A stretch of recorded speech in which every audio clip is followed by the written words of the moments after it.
আমৃত্যু ভালোবাসি তোকে। লেখনীতে সালমা চৌধুরী। পর্ব 22। মেঘের রুম থেকে বেরিয়ে আবির নিচে এসে ডাইনিং টেবিলে বসেছে। মিন, মেঘ, তানভীর কেউ নেই। কেমন যেন সুস্থির পরিবেশ। মিন বা মেঘ না থাকলে আদিও যেন চুপচাপ থাকে। অসুস্থতার কারণে 2-3 দিন আবির রুমেই খেয়েছে, তাই তেমন কোনো কিছু উপলব্ধি করেনি। কিন্তু খাবার টেবিলে মেঘ নেই, এতেই যেন বুকটা কেঁপে উঠল আবিরের। তানভীর রুম থেকে রেডি হয়ে নামতে গেলে আকলিমা খান ডেকে বললেন, তানভীর, মিমকে একটু ডাক নিয়ে আয় তো। উদ্ধৃতি চিহ্ন। গত সপ্তাহেই মিম উপরের রুমে শিফট হয়েছে, তবে এখনো মন তার নিচেই পড়ে থাকে। ক্ষণে ক্ষণে ভাইকে আর মাকে দেখতে ছুটে আবার উপরে আসলে মেঘের রুমে যায়, আবার নিজের নতুন রুম গুছায়। তানভীর মিমের দরজায় এসে ডাকল, মিম, খাবি না? মিম জবাব দিল, আসছি ভাই। উদ্ধৃতি চিহ্ন। তানভীর এসে খেতে বসে কিছুক্ষণ পর মিমও এসেছে। মোজাম্মেল খান আবিরের দিকে তাকিয়ে বললেন, তুমি কি আজও বাইকে যাওয়ার চিন্তাভাবনা করছো? আবির কিছু বলার আগেই ইকবাল খান বলে উঠলেন, না না, আবির আমার সাথে যাবে। উদ্ধৃতি চিহ্ন। আলী আহমদ খান গম্ভীর কণ্ঠে বললেন, সেই ভালো, তুই নিয়ে যাস। ওর তো আবার আমাদের সাথে আমাদের গাড়িতে চলাফেরা করতে সমস্যা। উদ্ধৃতি চিহ্ন। আবির চটজলদি খাওয়া শেষ করল। যাওয়ার আগে স্বাভাবিক কণ্ঠে বলল, আপনারা টাইম মতো চলে আসবেন প্লিজ। উদ্ধৃতি চিহ্ন। তানভীরের দিকে চেয়ে বলল, তুই কি এখন যেতে পারবি? তানভীর জবাব দিল, একটু পরে যায়। উদ্ধৃতি চিহ্ন। আবির শান্ত স্বরে বলল, ঠিক আছে, তাড়াতাড়ি চলে আসিস। আর বাইকের চাবি রুমে আছে, নিয়ে আসিস। উদ্ধৃতি চিহ্ন। তানভীর হাসি মুখে মাথা নাড়ল। আলী আহমদ খান, মোজাম্মেল খান, ইকবাল খান থেকে শুরু করে রাকিব, রাসেলেরও আব্বু, চাচ্চু যারা ছিলেন তারা সকলেই এসেছেন। অফিসের কলিগদের সহ সকলকে দুপুরে খাওয়ানো হয়েছে। আবিরের একজন পরিচিত ছোট ভাই, নাম মিরাজ, তাকে আবিরের পিএস হিসেবে নিযুক্ত করা হয়েছে। সারাদিনের ব্যস্ততা শেষে যখন ঢাকার বুকে সন্ধ্যা, তখন তানভীরের সঙ্গে বাড়ি ফিরেছে আবির, সাথে কয়েক প্যাকেট বিরিয়ানি। বাসায় ঢুকে তানভীর বিরিয়ানিগুলো সবাইকে দিতে ব্যস্ত হলো।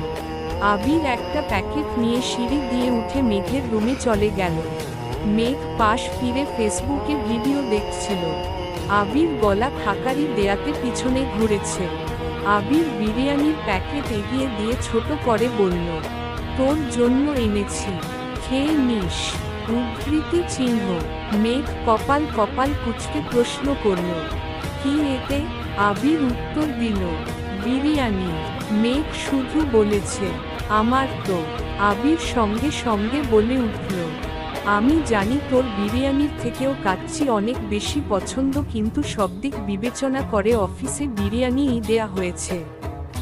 আজ এটা খেয়ে নে, আমি অন্য দিন তোর জন্য কাচ্চি নিয়ে আসব।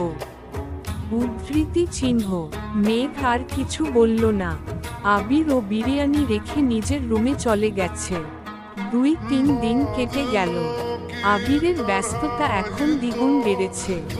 2 অফিসের সিইও এর দায়িত্ব পালন করা, 4টে খানে কথা নয়, তারপরও কোনো কাজেই ফাঁকি দেয় না ছেলেটা। নিজেকে প্রতিষ্ঠিত করার ঝোঁক মাথাচাড়া দিয়ে বসেছে। শত ব্যস্ততার মাঝেও প্রতিদিন ফজরের নামাজ পড়ে বাসায় ফিরে নিজের ভালোবাসার মানুষটাকে ঘুমন্ত অবস্থাতেই দেখে যায়। হালিমা খান ইদানিং মেঘের সাথে থাকায় আবিরের সুবিধাই হয়েছে। হালিমা খান ফজরের নামাজ পড়তে নিজের রুমে চলে যান, তারপর রান্নার ব্যবস্থা করেন। এই ফাঁকে আবির মেঘকে দেখে ছাদে চলে যায়। 2-3 দিন যাবৎ বাসায় ফেরার সময় মেঘের জন্য এটা সেটা খাবার কিনে নিয়ে আসে। একদিন মেঘের জন্য চিপস কিনতে গিয়ে মহা মুসিবতে পড়ে গেল আবির। আবির দোকানদারকে বলেছে, চিপস দেন। দোকানদার জিজ্ঞেস করছে, কোনটা দিব? কম করে হলেও 20-30 জাতের চিপস। আবির হা হয়ে তাকিয়ে আছে। মেঘের পছন্দের 2টা চিপসের নাম আবির জানত, কিন্তু অন্য কোন কোম্পানির চিপস পছন্দ করে তা আবিরের অজানা ছিল। তাই দোকান থেকে সব ব্র্যান্ডের চিপস 2টা করে মোটামুটি 1 বস্তা চিপস নিয়ে মেঘের রুমে হাজির হলো। ভাগ্যিস সময়টা তখন বিকেল ছিল, ড্রয়িং রুমে কেউ ছিল না। এত চিপস দেখে মেঘ অগার মতো চেয়ে থেকে শুধালো, আপনি কি চিপসের ব্যবসা শুরু করেছেন? আবির স্বভাব সুলভ গম্ভীর কণ্ঠে উত্তর দিলেন, তোর পছন্দের চিপস কোনগুলো বের কর। উদ্ধৃতি চিহ্ন। এত চিপসের ভিড় থেকে 5টা পছন্দের চিপস বের করে বলল, এগুলোই আমার পছন্দ। উদ্ধৃতি চিহ্ন। আবির ভারী কণ্ঠে বলল, বাকিগুলো টেস্ট করতে পারিস, ভালো লাগলে পছন্দের লিস্ট বাড়াবি, আর ভালো না লাগলে মিম আর আদিকে দিয়ে দিস। উদ্ধৃতি চিহ্ন। বৃহস্পতিবার সকালে আবির অফিসে যাওয়ার পথে মিমকে ডেকে ছাদের চাবি দিয়ে বলল, মেঘের শরীর ভালো থাকলে ওরে নিয়ে একটু ছাদে যাস। মিম চাবি নিয়ে উত্তর দিল, ঠিক আছে ভাইয়া। আবির অফিস থেকে ফেরার পথে মেঘের কোচিং আর টিউশন থেকে এই সপ্তাহের সকল নোট আর পরীক্ষার প্রশ্নগুলো এনে মেঘের রুমে টেবিলের উপর রেখে নিজের রুমে চলে গেছে।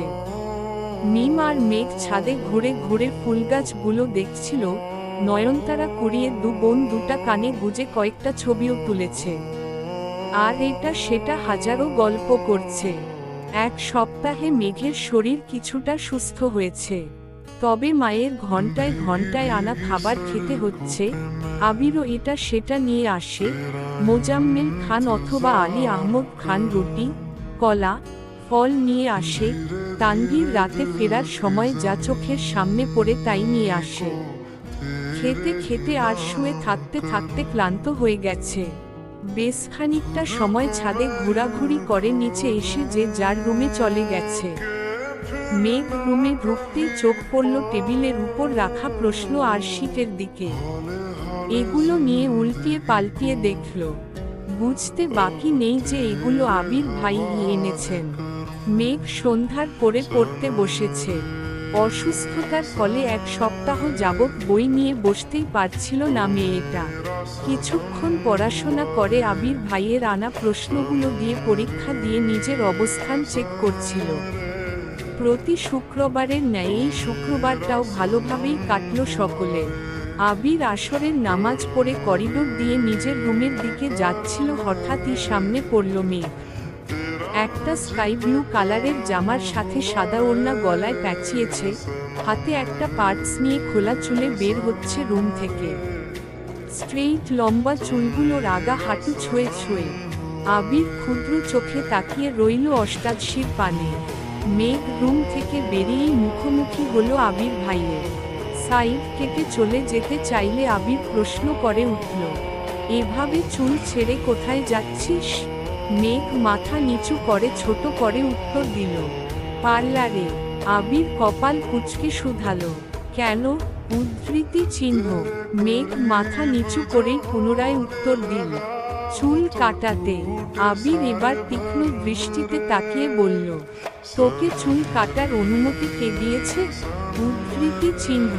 মেঘ একদমে বলে ফেলল, আম্মু বলেছে আমি নাকি চুলের যত্ন নিতে পারি না, তাই কাটাতে যাচ্ছি। উদ্ধৃতি চিহ্ন। আবির গম্ভীর কণ্ঠে প্রশ্ন করল, মামনি বলেছে? উদ্ধৃতি চিহ্ন। মেঘ উত্তর দিল, জি। আবির ভিতরে ভিতরে রাগে ফুঁসছে, কণ্ঠ দ্বিগুণ ভারী করে জানালো, চুল কাটাবি ভালো কথা, কিন্তু চুল কোমরের উপরে যেন না ওঠে। মেঘ অন্য দিকে মুখ করে অভিমানী স্বরে বলল, আমার চুল আমি কাটাবো, কারো অভিমতের প্রয়োজন নেই। উদ্ধৃতি চিহ্ন। আবির দাঁতে দাঁত চেপে দীর্ঘশ্বাস ফেলে কড়া স্বরে বলল, চুল কোমরের 1 ইঞ্চি উপরে উঠলে তোর খবর আছে। উদ্ধৃতি চিহ্ন। কথাটা বলা শেষ করা মাত্রই আবির দ্রুত পায়ে নিজের রুমের দিকে চলে গেল। অষ্টাদশী স্ট্যাচুর মতো দাঁড়িয়ে বিড়বিড় করে বলল, আমার চুল আমি যা ইচ্ছা তাই করব, আপনার কথা আমি কেন শুনব? আপনি আপনার প্রিয়তমার উপর অধিকার খাটান গিয়ে, আমার ওপর অধিকার কাটাতে হবে না। উদ্ধৃতি চিহ্ন। কথাগুলো একদমে বলে সিঁড়ি দিয়ে নেমে মায়ের রুমে চলে গেল। হালিমা খান মেয়েকে নিয়ে বাসার কাছেই একটা পরিচিত পার্লারে গিয়েছেন। হালিমা খান বলেছিলেন কাঁধের নিচ পর্যন্ত কেটে ফেলতে, কিন্তু মেঘের মন টানছে না, চুলের প্রতি যেন তার বড্ড বেশি মায়া। মায়ের কথায় চুল কাটতে রাজি হয়েছে সেই অনেক। হালিমা খানের জোড়াজড়িতে মেঘ পিঠ পর্যন্ত চুল কাটাতে রাজি হয়েছে। পার্লারের মহিলা যখনই চুল কাটার জন্য কাঁচি হাতে নিল, তৎক্ষণাৎ মেঘের মনে পড়ে গেল আবির ভাইয়ের বলা কথাটা। মেঘ মনে মনে ভাবল, না না, আবির ভাইয়ের উপর কোনো বিশ্বাস নাই। চুল ছোট করলে যদি ওই দিনের চেয়েও বেশি জোরে মারে, তাহলে তো আমি মরেই যাব। থাক বাবা, এই ফালতু ব্যাটার মার খেয়ে অকালে জীবন ত্যাগ করার কোনো প্রয়োজন নেই। আর কিছুদিন জীবনটা উপভোগ করে নেই। সঙ্গে সঙ্গে মেঘ চিৎকার দিয়ে উঠল। মেয়ের আচমকা চিৎকারে হালিমা খান কিছুটা ভরকে গেলেন, চিন্তিত হয়ে জিজ্ঞেস করলেন, কি হয়েছে তোর, এভাবে চিৎকার করছিস কেন? মেঘ নিরুদ্বেগ কণ্ঠে বলল, কোমর পর্যন্ত কাটাবো চুল। উদ্ধৃতি চিহ্ন। হালিমা খান কিছুটা বিরক্ত হয়ে বললেন, কোমর পর্যন্ত কাটালে আর কি হবে, সেই তো বড়ই থাকবে। উদ্ধৃতি চিহ্ন। মেঘ মন খারাপ করে উত্তর দিল, তারপর ও কোমর পর্যন্তই কাটাবো, আর ছোট করব না প্লিজ আম্মু। উদ্ধৃতি চিহ্ন। হালিমা খানও আর জোর করলেন না। মেয়ের কথা মতো কোমর পর্যন্তই কাটানো হলো। কাজ শেষ করে সন্ধ্যার আগে আগে বাসায় ফিরেছেন মা মেয়ে। আবির ড্রয়িং রুমে সোফায় বসে কফি খাচ্ছিল। কাউকে ঢুকতে দেখে চোখ তুলে এক পলক তাকালো। মেঘকে দেখে দৃষ্টি স্থির হলো। মেঘের চুল দেখার জন্য তীক্ষ্ণ দৃষ্টিতে চেয়ে রইল। মেঘ সিঁড়ি দিয়ে উঠার পথে আবির ভাইয়ের দিকে তাকিয়ে ভেঙচি কেটে দ্রুত পায়ে উঠে নিজের রুমে চলে যাচ্ছে। মেঘের কোমর পর্যন্ত চুল দেখে আবির মাথা নিচু করে মুচকি হাসল। আবির কফি শেষ করে বাসা থেকে বেরিয়ে পড়েছে। প্রতি শুক্রবারের মতো মাগরিবের নামাজ পড়ে বন্ধুদের সাথে আড্ডা দিতে চলে গেছে। বাসায় ফিরতে ফিরতে 11টা বেজে গেছে। শনিবারে ডাইনিং টেবিলে নাস্তা করছিল সকলে, তখনই মেঘ নেমে আসছে। চঞ্চল পায়ের নুপুরের ঝনঝন শব্দে আবির চাইল সিঁড়িতে। চুল ছোট করাতে যেন অন্যরকম সুন্দর লাগছে তার অষ্টাদশীকে। কোমরে পড়া চুলগুলো হাঁটার সঙ্গে সঙ্গে এদিক সেদিকে নড়ছে। আবির সঙ্গে সঙ্গে দৃষ্টি নামিয়ে খাওয়ায় মনোযোগ দিল। মেঘ কাছাকাছি আসতেই আলী আহমদ খান প্রশ্ন করলেন, এখন শরীর কেমন? মেঘ একগাল হেসে উত্তর দিল, আলহামদুলিল্লাহ ভালো, বড় আব্বু। উদ্ধৃতি চিহ্ন। তানভীর কয়েক সেকেন্ড তাকিয়ে প্রশ্ন করল, চুল কাটাইছিস নাকি? এবার যেন সকলের দৃষ্টি মেঘের চুলের দিকে গেল, কেউ কিছু বলল না। মেঘ ছোট করে উত্তর দিল, হ্যাঁ। তানভীর হুট করে বলে উঠল, ভালোই করেছিস, লম্বা চুলে তোকে শেওড়া গাছের পেতনির মতো লাগত। উদ্ধৃতি চিহ্ন। কথাটা বলে তৎক্ষণাৎ তানভীর জিহ্বায় কামড় দিয়ে মাথা নিচু করে ফেলল। বাড়ির সকলে যে এখানে আছে সেটা তানভীরের মনেই ছিল না। মেঘ গাল ফুলিয়ে শ্বাস ছেড়ে ভাইয়ার দিকে সূক্ষ্ম নজরে তাকিয়ে রইল। তারপর ভেঙচি কেটে চুপচাপ আবির ভাইয়ের বিপরীতে বসে নাস্তা খাওয়া শুরু করল। মোজাম্মেল খান রাগী স্বরে বললেন, নিজের বোনকে পেতনির সাথে তুলনা করছো? বাহ! ততক্ষণে আলী আহমদ খান খাবার শেষ করে উঠে গেছেন। ইকবাল খান হাসি মুখে বললেন, তানভীর মজা করে বলেছে, বাদ দাও তো ভাইয়া। মোজাম্মেল খান কঠিন স্বরে বললেন, আমার মেয়েকে নিয়ে কেউ যেন এরকম মজা আর না করে। আমার মেয়ের তুলনা শুধু পরীর সঙ্গেই সম্ভব। উদ্ধৃতি চিহ্ন। কথাটা বলেই মোজাম্মেল খান রাগে ফুঁসতে ফুঁসতে চলে যাচ্ছেন। এদিকে বাবার কথায় খুশিতে মেঘ সশব্দে হেসে উঠল। বাবার যাওয়ার দিকে তাকিয়ে তানভীর বিড়বিড় করে বলল, পেতনি তো তবুও গাছে থাকে, পরী হয়ে কোন দেশ বিদেশে ঘুরবে, তখন তো খুঁজেও পাবে না। ইকবাল খান কিছুটা হেসে স্বাভাবিক কণ্ঠে বলল, ভাইয়ার সামনে এসব উল্টাপাল্টা মজা করিস না, এসব মজা ভাইয়া নিতে পারে না। উদ্ধৃতি চিহ্ন। তানভীরও আর কথা বাড়ালো না।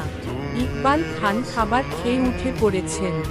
আবির যেন নীরব দর্শক, এক হাতে ফোনে কি চেক করছেন, অন্য হাতে খাবার খাচ্ছেন। মেঘ মনোযোগ দিয়ে খাবার খেতে ব্যস্ত। মিম হঠাৎই বলে উঠল, আপু জানো কি হচ্ছে? মেঘ ঘাড় ঘুরিয়ে মিমের দিকে তাকিয়ে বলল, কি হয়েছে? আবিরও ফোন থেকে দৃষ্টি সরিয়ে মিমের দিকে চাইল। মিম আবিরকে দেখেই রূপ গিলে ছোট করে বলল, পরে বলবো নে। মেঘ বলে উঠল, কি হয়েছে বল। উদ্ধৃতি চিহ্ন। আবির মেঘের দিকে তাকিয়ে থমথমে কণ্ঠে বলল, চুপচাপ খেতে পারিস না? খেতে বসে এত কথা কিসের? উদ্ধৃতি চিহ্ন। মেঘ আর মিম দুজনই মাথা নিচু করে চুপচাপ খাচ্ছে। আবিরও খাবার শেষ করে বেসিনে চলে গেছে। ততক্ষণে মালিহা খান ডাইনিং টেবিলের কাছে এসে শুধালেন, তোদের কি আর কিছু লাগবে? মেঘ উদ্গ্রীব হয়ে প্রশ্ন করল, আচ্ছা বড় আম্মু, তোমার ছেলের জন্মের পর কি মুখে মধু দাওনি? মালিহা খান হেসে উঠলেন। আবির বেরিয়ে যেতে যেতে রাশভারী কণ্ঠে বলল, মধুতে ভেজাল ছিল, তাই খাইনি। উদ্ধৃতি চিহ্ন। মেঘ আশ্চর্য নয়নে সহসা ঘাড় ঘুরালো, কিন্তু ততক্ষণে আবির মেইন গেট পেরিয়ে বেরিয়ে গেছে।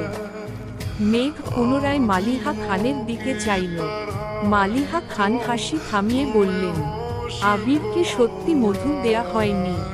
আবিরের জন্মের সময় আমার অবস্থা অনেক খারাপ ছিল, তখন বাড়িতে দুজন ডাক্তার ছিল, কখন কি সমস্যা হয় সেজন্য। আর ডাক্তাররা কি মধু খেতে দিবে নাকি? বারবার নিষেধ করা হয়েছে, কোনো প্রকার মধু পানি খাওয়ানো যাবে না। আর তোর বড় আব্বুকে এখন কি দেখছিস? আবিরের জন্মের সময় ছেলেকে রেখে এক চুলও কোথাও নড়েনি। ডাক্তার যা যা বলেছে, যেভাবে বলেছি সেভাবেই সব করেছে। মেঘ মালিহা খানের দিকে তাকিয়ে নীরব কণ্ঠে বলে, এজন্যই তোমার ছেলে এমন কাঠখোট্টা। উদ্ধৃতি চিহ্ন। মালিহা খান স্বাভাবিক কণ্ঠে বললেন, আবির ছোটবেলা এরকম ছিল না, বিদেশে যাওয়ার আগে থেকেই কেমন জানি হয়ে গেছে। দেশে ফিরে তো আরও গম্ভীর হয়ে গেছে। সেসব কথা বাদ দে, তোরা তাড়াতাড়ি খাওয়া শেষ করে পড়তে বসো গিয়ে। উদ্ধৃতি চিহ্ন। সারাদিন শেষে রাতের বেলা মেঘ পড়ছিল। পড়তে পড়তে হঠাৎই জান্নাত আপুর কথা মনে পড়েছে। রবিবারে তো জান্নাত আপু আসার কথা, কিন্তু মেঘের তো জান্নাত আপুকে দেখার বা ওনার কাছে পড়ার বিন্দুমাত্র ইচ্ছে নেই। মেঘ পড়ছে আর অপেক্ষা করছে কখন তানভীর বাসায় ফিরবে আর তানভীরকে বলবে জান্নাত আপুর কাছে পড়বে না। রাত 11টার পর তানভীর ফিরেছে। মেঘ পড়া শেষ করে ভাইয়ার রুমের সামনে গিয়ে ডাকল, ভাইয়া। তানভীর ভেতর থেকে বলল, হ্যাঁ ভেতরে আয়। উদ্ধৃতি চিহ্ন। মেঘ রুমে ঢুকে বিছানার পাশে দাঁড়িয়ে আছে। তানভীর বোনের দিকে চেয়ে প্রশ্ন করল, কিছু বলবি? মেঘ কোমল কণ্ঠে বলল, একটা কথা বলতাম। তানভীর স্বাভাবিকভাবে বলল, হ্যাঁ বল।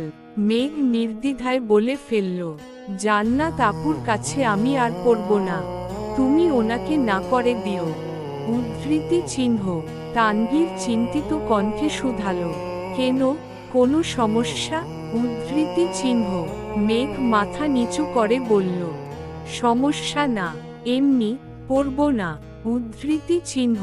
তানভীর গলা খাকারি দিয়ে বলল, বনু, এটার সমাধান আমি দিতে পারবো না, তুই ভাইয়ার সাথে কথা বলিস। উদ্ধৃতি চিহ্ন। মেঘ বিরস কণ্ঠে বলল, তুমি তো জান্নাত আপুকে এনেছিলে, তাহলে তুমি নিষেধ করে দিও, আমি ওনার সাথে কথা বলতে পারবো না। তানভীর এবার ঠান্ডা কণ্ঠে বলে উঠল, আমার কাছে জান্নাত আপুর নাম্বার নেই, ভাইয়ার কাছে আছে। তাছাড়া ভাইয়ার কথায় জান্নাত আপু তোকে পড়াতে আসছেন, তুই না পড়তে চাইলে ভাইয়াকে বলিস, ভাইয়া যা সিদ্ধান্ত নিবে তাই হবে। এই বিষয়ে কথা বলার অধিকার আমার নেই, তোর অন্য কথা থাকলে বল। উদ্ধৃতি চিহ্ন। মেঘের মনের ভেতরের সুপ্ত ক্রোধ যেন মাথায় উঠে গেছে, চোখ মুখ লাল হয়ে যাচ্ছে। আর কোনো কথা না বলে রাগে ফুঁসতে ফুঁসতে নিজের রুমে চলে গেল। এত বছর তো তানভীরই মেঘের সকল সিদ্ধান্ত নিয়েছে, তবে আজ কেন আবির ভাইকে সিদ্ধান্ত নিতে হবে? এটা মেঘ কোনোভাবেই মানতে পারছে না। কিন্তু অষ্টাদশী তো জানে না, গত 7 বছর যাবৎ আবিরের সিদ্ধান্তেই তানভীর সবকিছু করেছে। সকাল বেলা ঘুম থেকে উঠেই মেঘ রুমে পায়চারি করছে। আবির ভাইকে কিভাবে বলবে, কি বলবে তাই ভেবে পাচ্ছে না। আজ না আবার থাপ্পড় দিয়ে বসেন। তৎক্ষণাৎ নিজেকে নিজে সাহস দিয়ে বলে, তুই কি এত ফুটবল নাকি? উদ্ধৃতি চিহ্ন।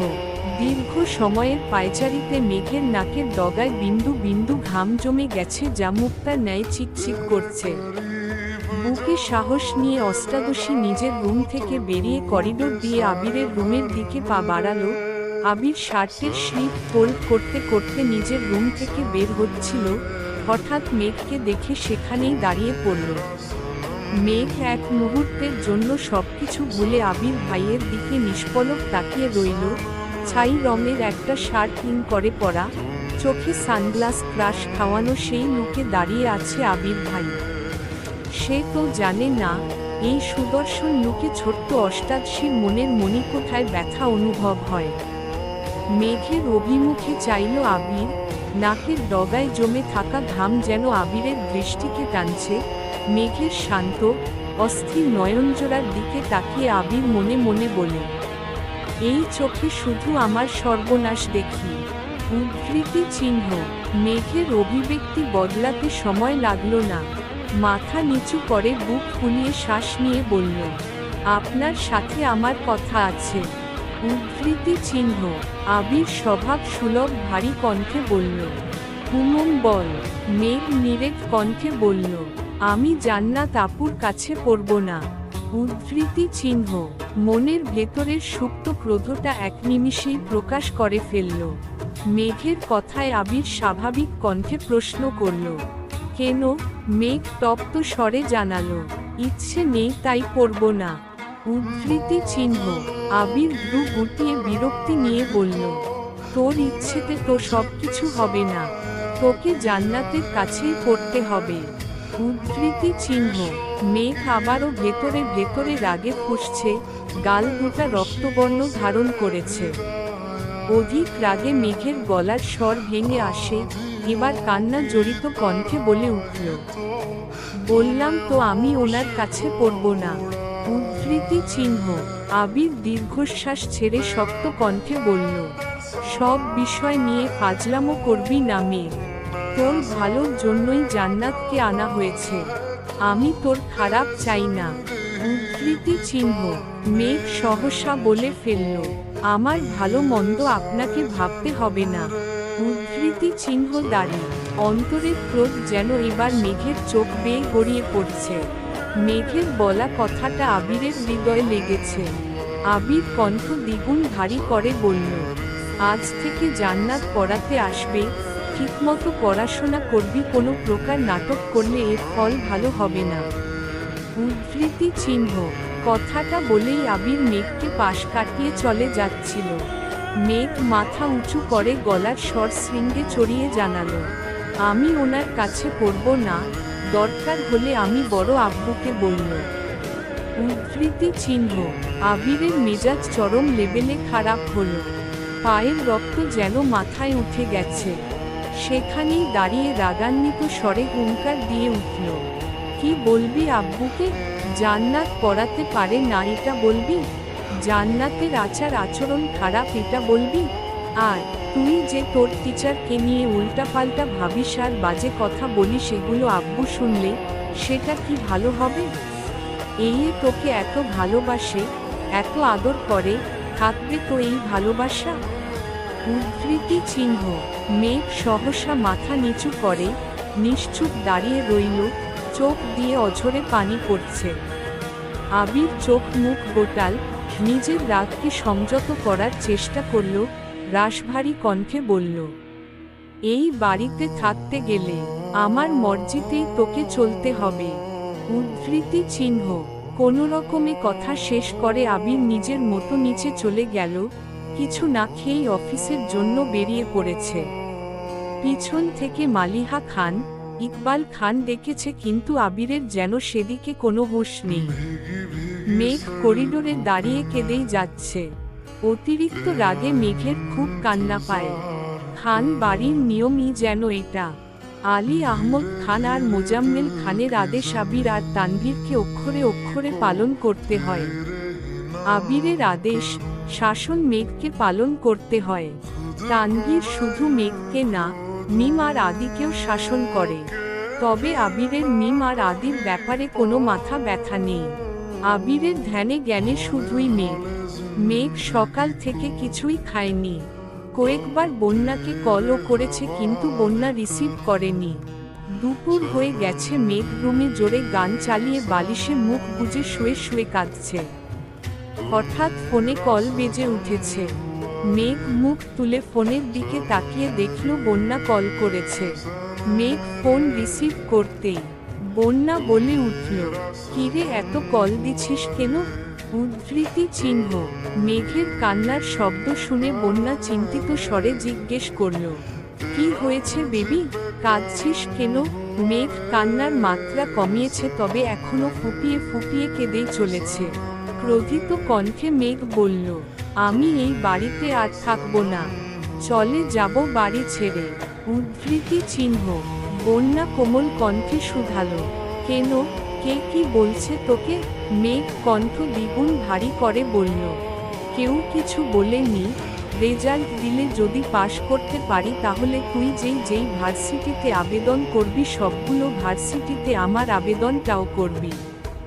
টাকা আমি দিব, তুই শুধু আবেদন করে দিবি। তারপর পরীক্ষার সময় একসাথে গিয়ে দুজনে পরীক্ষা দিব।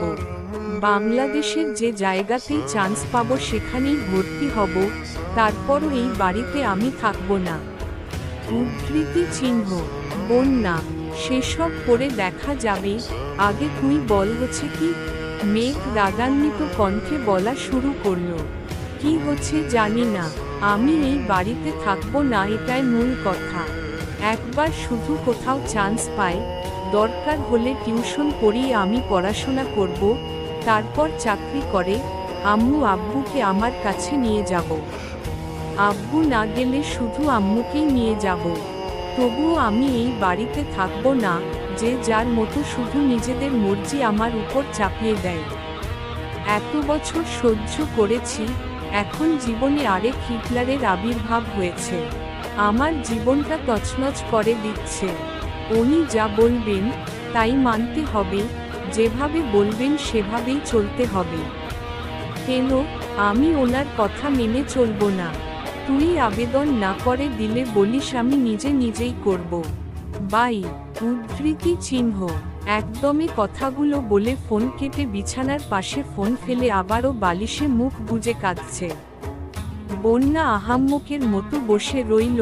কি এমন হয়েছে যে মেঘ সব ছেড়ে ছুড়ে চলে যেতে চাইতেছে, কিছুই তার মাথায় ঢুকছে না। আবির মেঘের রুমের দরজায় দাঁড়িয়ে মেঘের বলা প্রত্যেকটা কথা শুনেছে। আবির দাঁত পিষে ক্ষিপ্ত দৃষ্টিতে চেয়ে আছে মেঘের দিকে। আবিরের এক হাতে কাচ্চির প্যাকেট, অন্য হাতে চোখ থেকে খোলা সানগ্লাসটা মুষ্টিবদ্ধ করে চেপে ধরে আছে। সানগ্লাস ভেঙে শুধু হাত কাটার অপেক্ষা। সকালে মেঘকে ঝেড়ে অফিসে যাওয়ার পর থেকেই আবিরের মন ছটফট করছিল। কোনোভাবেই কাজে মন দিতে পারছিল না। বাধ্য হয়ে অফিস থেকে বেরিয়ে জ্যাম পেরিয়ে অষ্টাদশীর পছন্দের রেস্টুরেন্ট থেকে কাচ্চি নিয়ে বাসার দিকে রওনা দিয়েছিল। মেঘ স্পেশাল কিছু রেস্টুরেন্ট ব্যতীত অন্য কোথাও থেকে কাচ্চি খায় না। গত সপ্তাহে আবিরের কাজের ব্যস্ততার ফলে সেই রেস্টুরেন্ট থেকে কাচ্চি নিয়ে খাওয়ানোর সময় সুযোগ হয়ে ওঠেনি। তাই আজ সব কাজ ফেলে বেরিয়েছিল। কিন্তু যাকে সে নিজের থেকেও বেশি ভালোবাসে সেই অষ্টাদশী তাকে ছেড়ে চিরতরে দূরে চলে যাওয়ার প্ল্যান করছে, এটা শুনে যেন আবিরের মাথায় আকাশ ভেঙে পড়েছে, হৃদয় কেঁপে উঠেছে। নিজের অজান্তেই মনে মনে বলল, এত ঘৃণা করিস আমায়?